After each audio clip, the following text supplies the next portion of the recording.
बेटे को नहीं पता है पापा की बुराइयां। लॉकअप में कैद निशा रावल ने करण मेहरा संग झगड़े पर किए कई खुलासे। नमस्कार दोस्तों, मैं हूं राहुल। स्वागत है आपका हमारे चैनल बॉलीवुड डॉम पर। मनोरंजन जगत में कई जोड़ियां बनती बिगड़ती रहती है। हालांकि कुछ के बीच में रिश्तों में कड़वाहट इतनी बढ़ जाती है कि तलाक के बाद भी कपल एक दूसरे की शक्ल देखना पसंद नहीं करते हैं। बीते दिनों बॉलीवुड की धाकड़ एक्ट्रेस कंगना रनौत ने अपने शो लॉकअप का एक ऐलान किया था, जिसमें वह मशहूर जोड़ियों के में से उनकी जिंदगी के राज का खुलासा दुनिया के सामने करने वाली है। इस शो में भाग ले रहे कंटेस्टेंट के नाम भी सामने आ गए हैं। कंगना रनौत के लॉकअप में निशा रावल, करणवीर बोहरा, पायल रोहतगी, पूनम पांडे, बबीता फोगाट, मुनव्वर फारूकी सहित कई विवादास्पद हस्तियां कैद होने वाली हैं। ओटीटी प्लेटफॉर्म एमएक्स प्लेयर आने वाला ये शो 27 फरवरी से ऑन एयर हो चुका है।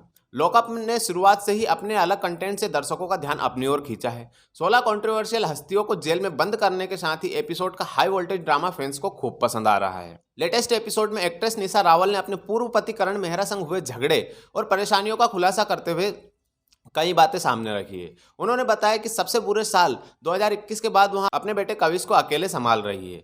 शो के अन्य कंटेस्टेंट करणवीर बोहरा से अपने दिल की बात शेयर करते हुए निशा रावल ने अपनी टूटी हुई शादी को लेकर कई खुलासे किए हैं। उन्होंने घरेलू हिंसा का भी जिक्र किया, जिसकी वजह से कथित तौर पर उनकी शादी टूटी। एक्ट्रेस निशा रावल ने कहा कि उनके बेटे को इस बात की कोई जानकारी नहीं है कि उनके पिता करण मेहरा में कितनी बुराइयां हैं।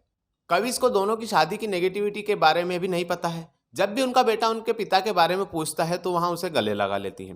निशा ने खुलासा किया कि जब घरेलू हिंसा की घटना हुई तब कविश 4 साल का भी नहीं था। उन्होंने आगे कहा कि उनका बेटा शायद ही कभी अपने पिता के बारे में पूछता है, क्योंकि उसे लगता है कि पापा किसी दूसरे शहर में शूटिंग के लिए गए हुए हैं। करणवीर बोहरा ने निशा की इन बातों को सुनकर उनके फैसले की तारीफ की और कहा कि आने वाले दिनों में भारत में शादियां बहुत कम होने वाली है। उन्होंने खुलासा किया कि ऐसा इसलिए है क्योंकि पैसा पावर और फ्रीडम लाता है और महिलाएं अपनी आवाज उठा रही है। अभिनेता ने आगे कहा, क्योंकि एक पुरुष एक महिला की स्वतंत्रता को नहीं संभाल सकता है, इसलिए शादियां काम नहीं करती है। आपको बता दें कि निशा रावल और करण मेहरा की शादी के बाद से ही निशा ने बाद में घरेलू हिंसा का मामला दर्ज किया था। करण को कथित तौर पर अपनी पत्नी के साथ में उनके आवास पर मारपीट करने के आरोप में गिरफ्तार भी किया गया था, लेकिन बाद में उन्हें जमानत पर रिहा कर दिया गया। एक्ट्रेस ने यहां भी आरोप लगाया है कि करण ने उनके बैंक खाते से 1 करोड़ रुपए निकाले। प्रेजेंट टाइम में कपल अपने बच्चे कविश की कस्टडी के लिए कोर्ट में केस लड़ रहे हैं। तो दोस्तों, आपकी जो भी हो रहा है, कमेंट सेक्शन आपके लिए खुला हुआ है। और अगर आपने अभी तक हमारे चैनल को सब्सक्राइब नहीं किया है तो प्लीज़ जल्दी से सब्सक्राइब कर दीजिए और इसी तरह की खबरों के लिए बने रहिए हमारे चैनल के साथ।